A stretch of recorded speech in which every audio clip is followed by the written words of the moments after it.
If we're going to read from the Poetry Pharmacy books, let's talk about William Sieghart for a moment, the man himself. William Sieghart CBE is the genius behind the Poetry Pharmacy. He is a modern day healer. In his quest to get poetry out of the dusty corner, he has rejuvenated and reintroduced poetry to modern hearts and minds. As a 7-year-old child, shipped off to boarding school, Sieghart discovered poetry and found great comfort in it. He learned not only did the words soothe him, but repeated that they took on new meanings, i.e., the poetry was alive. This began a lifelong love affair and passion for poetry. Fast forward to the noughties, when his dear friend Jenny Dyson was going through a rough patch, William would dutifully send her poetry to ease her mind and her soul. And soon after, Jenny was organising events at the Port Eliot Literary Festival in Cornwall. She suggested that William host a poetry clinic. The idea was that people came to the clinic with their problems and William prescribed them a poem. Of course, neither of them knew that the idea would be an incredible success. It led to Sieghart having a segment on BBC Radio 4. He was brought back by popular demand, and then he travelled the length and breadth of the UK hosting his poetry pharmacy. In some cases, Sieghart was saving people's lives through the power of poetry. Sieghart founded the National Poetry Day. He is also the co-founder of Forward Publishing. He was educated at St. Anne's College and Oxford University, and he was awarded his CBE in 2016. And if you like a little bit of gossip, who doesn't? He's rumoured to be the inspiration behind the movie Notting Hill, when as a young bookish man, he dated Hollywood star Uma Thurman. Neither has commented on that matter, but apparently his good friend, director Richard Curtis, let it slip after one too many.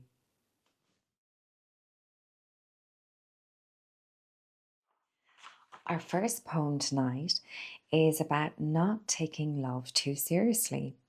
It is also suitable for fear of losing love, infatuation, romantic obsession, and loss of perspective.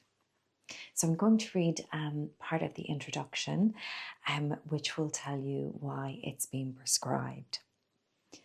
When we are caught up in the high drama of love, in its twists, turns, and dead ends, it is easy to lose sight of the ridiculousness of it all.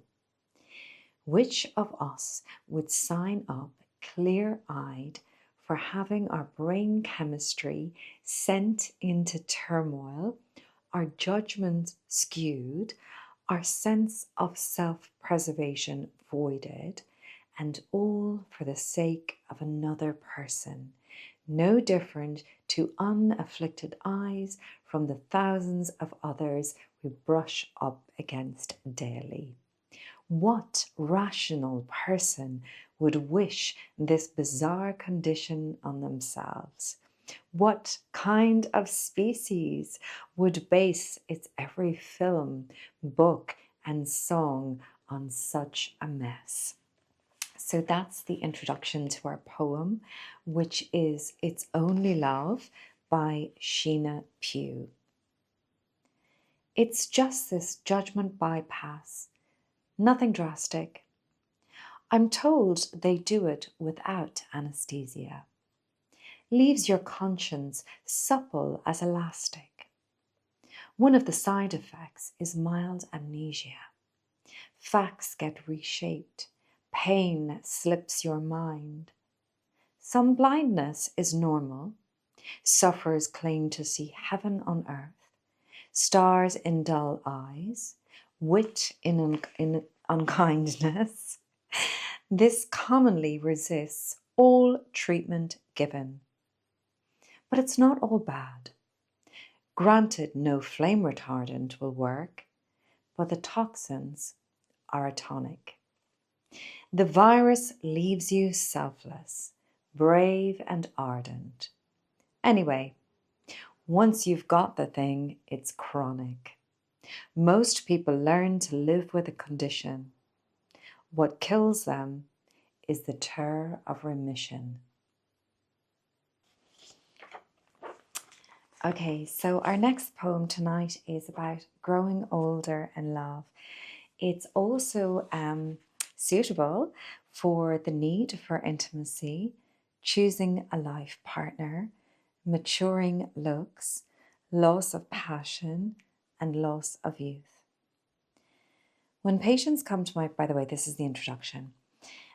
When patients come to my pharmacy bemoaning their lost youth and beauty, or the tremendous fun they no longer seem to have, I like to offer them this poem for a change of perspective. It is a reminder that growing old does not mean having to abandon humour, play, or mischief, or indeed sex. Desire, like joy, does not depend upon youth and beauty. Often, it flourishes best where there is profound connection and long familiarity. If the years have also brought the odd smile line or love handle along with them, then all the better. These are signs of a life well lived and in good company. When you really think about it, there is nothing more flattering than a smile line on a life partner's face. So that's just part of the introduction. And the name of the poem is Untitled, and it's by B. Rawlinson. Love me when I'm old and shocking.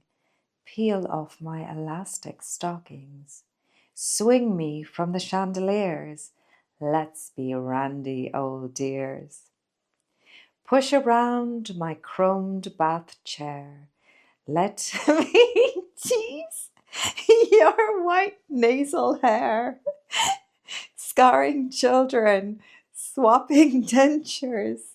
Let us have some great adventures. Take me to the dogs and bingo. Teach me how to speak the lingo. Bone my eels and bring me tea. Show me how it's meant to be. Take me to your special places, watching all the puzzled faces. You in shorts and socks and sandals. Me with warts and huge love handles. As the need for love enthralls, wrestle with my damp-proof smalls, make me laugh without constraint, buy me chocolate body paint, hold me safe throughout the night when my hair has turned to white. Believe me when I say it's true, I've waited all my life for you. Oh, that's so beautiful. Sorry, I couldn't contain myself there. So the next poem I was going to read was a lot darker than the one before, and I thought it wasn't a good segue at all.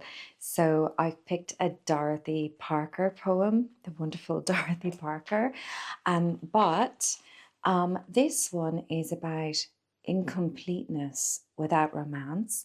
It's also suitable for addiction to love, unhealthy coping mechanisms, feelings of inadequacy, and avoidance of pain. So the introduction reads, there is a terrible danger in experiencing there is a terrible danger in expecting a partner to heal us. Well, we've all done that. When we feel incomplete, inadequate, bitter, and low, I think we've all been guilty of assuming that the love of another person will cure our ills.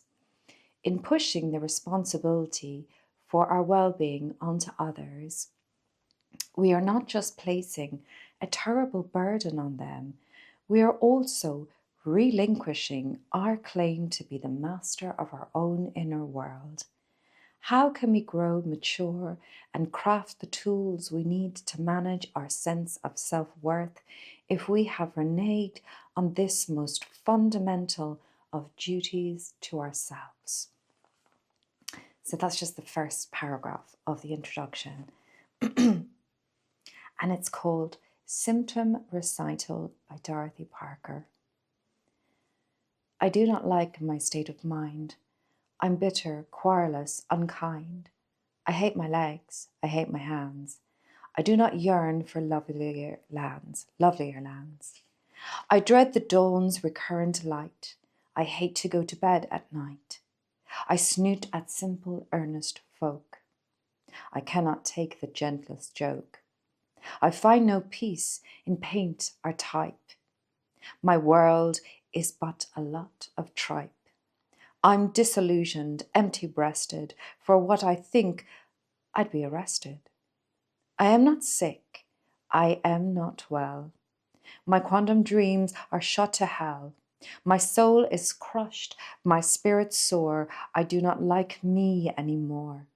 I cavil, quarrel, grumble, grouse. I ponder on the narrow house. I shudder at the thought of men.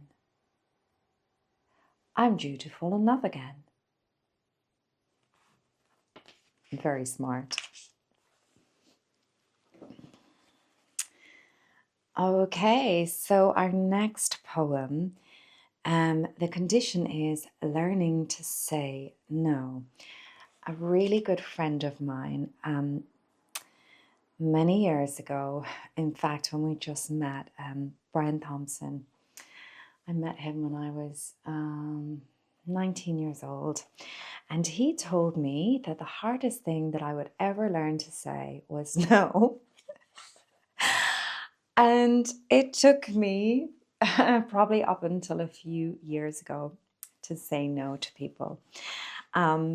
Yeah, so thank you, Brian. I'm a little bit slow.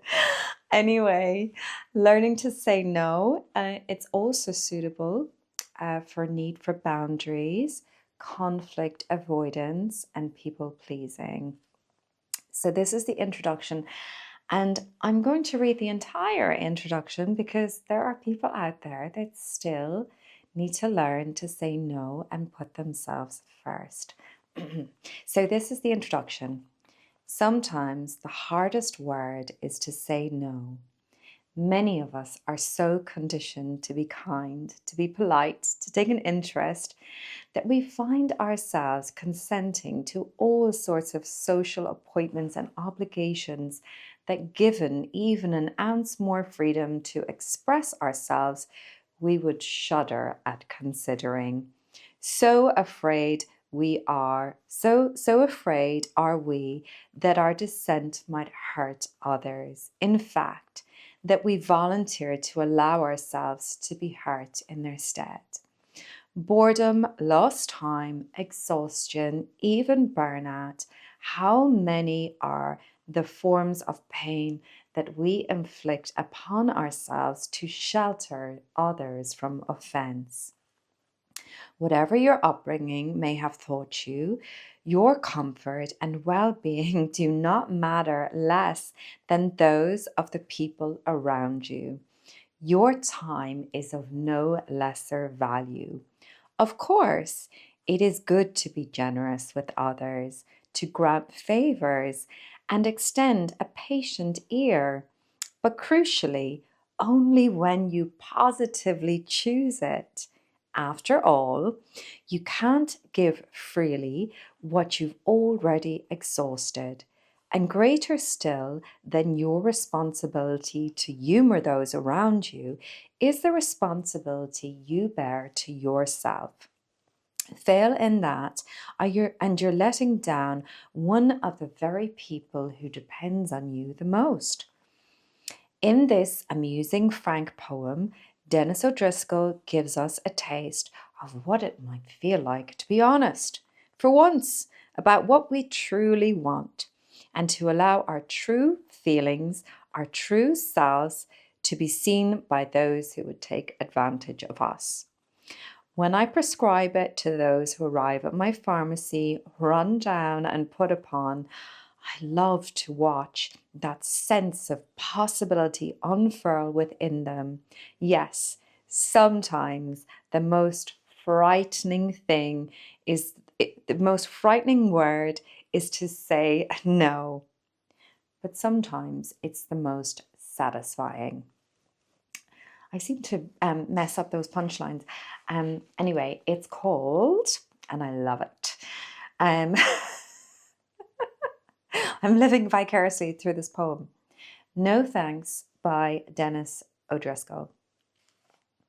No, I don't want to drop over for a meal on my way home from work. No, I'd much prefer you didn't feel obliged to honour me by crashing overnight. No, I haven't the slightest curiosity about seeing how your attic conversion finally turned out. No, I'm not the least bit interested to hear the lowdown on your Florida holiday. No way am I going to blow a Friday's night freedom just to round out numbers at your dinner table. No, I'm simply not available for the excitement of your school term coffee meetings. No, strange though it may seem, your dream kitchen holds no fascination whatsoever for me. No, there's nothing I'd like less than to get together at your product launch reception. No, I regret I can't squeeze your brunch into my schedule. You'll be notified when an opening should occur. No, I don't appear to have received an invitation to your barbecue. It must have gone astray. No, my cell phone was out of range. Email caught a virus. I had run out of notepads, parchments, discs, papyrus. No, you can take no for an answer without bothering your head to pop the question. No, even yes means no in my tongue under my breath. No, absolutely not. Not a snowball's chance, not a hope. And that's that one. No. Brilliant. Actually, really, really satisfying to read.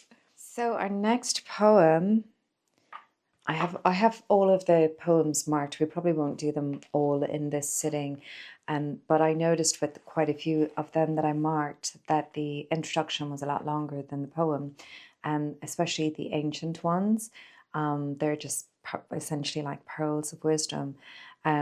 So this one is by Rumi, but I'm going to read some of the introduction as normal.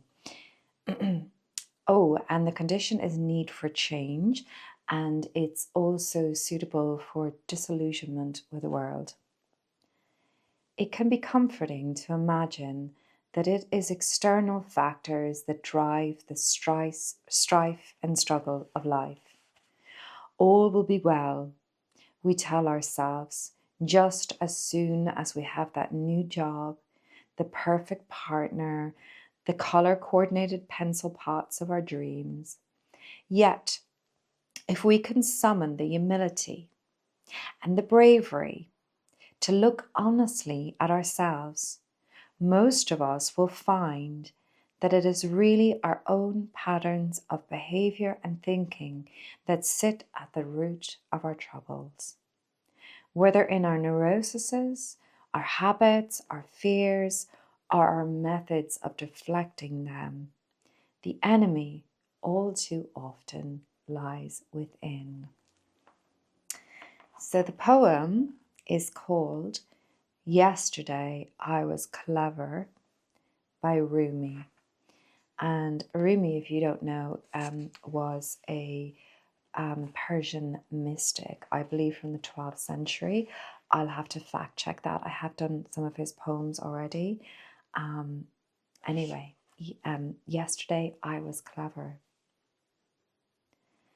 Yesterday I was clever, so I wanted to change the world. Today I am wise, so I am changing myself. And that's it.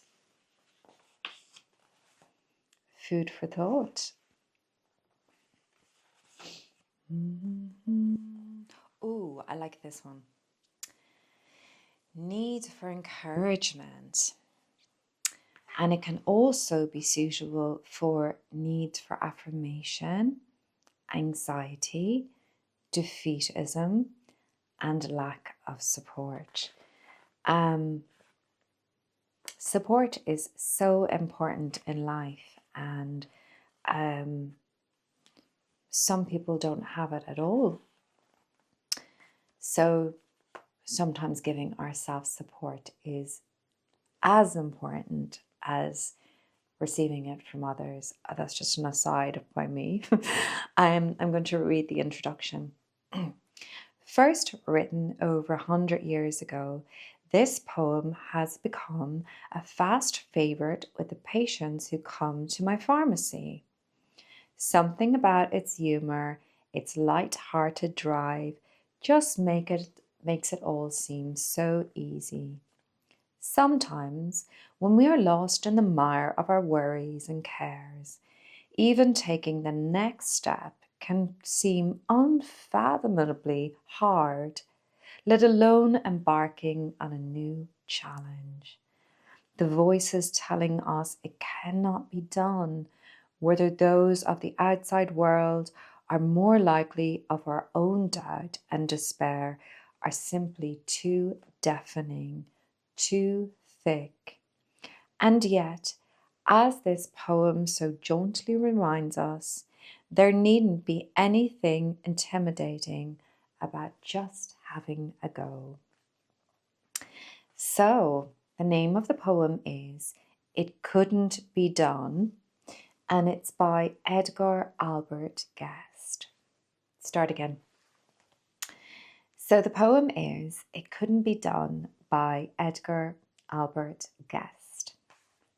Somebody said it couldn't be done, but he with a chuckle replied that maybe it couldn't, but he would be one who wouldn't say so till he tried. So he buckled right in, and with the trace of a grin on his face, if he worried, he hid it. He started to sing as he tackled the thing that couldn't be done, and he did it. Somebody scoffed, "Oh, you'll never do that." At least no one has ever done it. But he took off his coat and he took off his hat, and the first thing we knew, he'd begun it.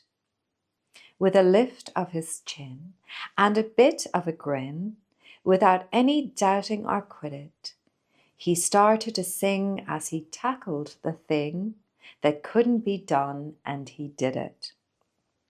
There are thousands to tell you it cannot be done. There are thousands to prophesy failure. There are thousands to point out to you one by one the dangers that wait to assail you. But just buckle in with a bit of a grin. Just take off your coat and go to it. Just start in to sing as you tackle the thing that cannot be done, and you'll do it. That's so beautiful. I think for anyone making a big life decision, yeah, just do it. Isn't that what Nike says? Hopelessness. This is also suitable for angst, despair, and facing disaster. And here is the introduction. In our human world, ruled as so much of it is by materialism and consumerism, we often feel that the value of a life can be measured by what we've got, or even sometimes miserably by what we haven't got. But one thing that can never be taken away from us is hope. When life is at its darkest, loss is all around us, and we feel utterly bereft, it's natural to fear that things will never get better. As long as we still have hope for the future, however, we can never truly say that we have nothing. So the poem is by Emily Dickinson. I know this poem, I've actually read it previously on the channel, and it's called Hope is a Thing with Feathers.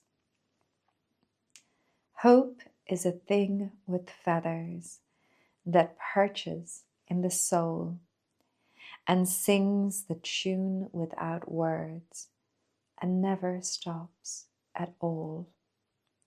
And sweetest in the gale is heard, and sore must be the storm that could abash the little bird that kept so many warm. I've heard it in the chillest land and on the strangest sea, yet never in extremity it's asked a crumb of me. That was Hope is a Thing with Feathers by Emily Dickinson. Okay, so our next poem is a condition where you second guess happiness. It's also for fear of loss, self-sabotage, fear of stability, and trust issues. And here is the introduction.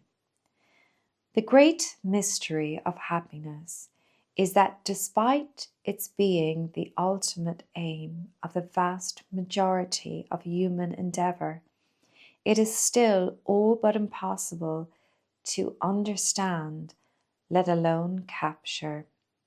Why does it refuse to come when we call it, and instead saunter cat-like into our lives at the strangest moments? Why does it refuse to stay in palaces we build and instead make its home in the humblest of surroundings? Why can it never be held longer than it wishes to stay, and never coaxed into following logic or common sense? Truly, the feline inscrutability of happiness is humanity's greatest puzzle. Actually, a beautiful writer, William Sieghart. So the poem is So Much Happiness. It is difficult to know what to do with so much happiness. With sadness, there is something to rub against, a wound to tend with lotion and cloth. When the world falls in around you, you have pieces to pick up, something to hold in your hands, like ticket stubs or change. But happiness floats. It doesn't need you to hold it down. It doesn't need anything. Happiness lands on the roof of the next house, singing, and disappears when it wants to. You are happy either way. Even the fact that you once lived in a peaceful treehouse and now live over a quarry of noise and dust cannot make you unhappy. Everything has a life of its own. It too could wake up filled with possibilities of coffee cake and ripe peaches, and love even the floor which needs carpet to be swept, the soiled linens and scratched records.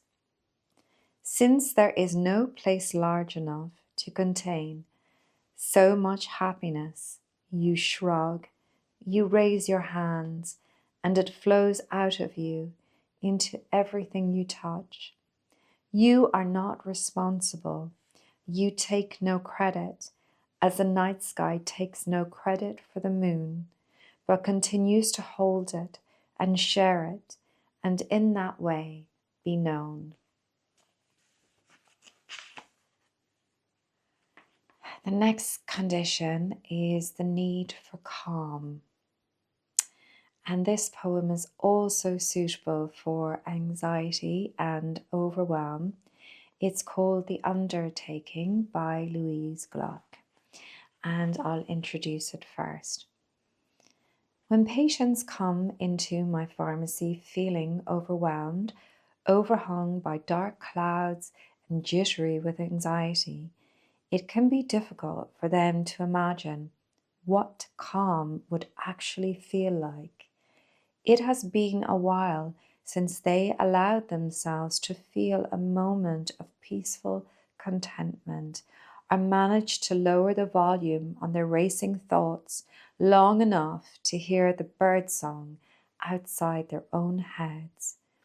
At times like that, what they truly need is a moment of stillness, a moment to feel that the world is fashioned not from futilities, but from possibilities. The Undertaking by Louise Gluck. The darkness lifts. Imagine, in your lifetime, there you are, cased in clean bark, you drift through weaving rushes, fields flooded with cotton. You are free. The river films with lilies, shrubs appear, shoots thicken into palm, and now all fear gives way.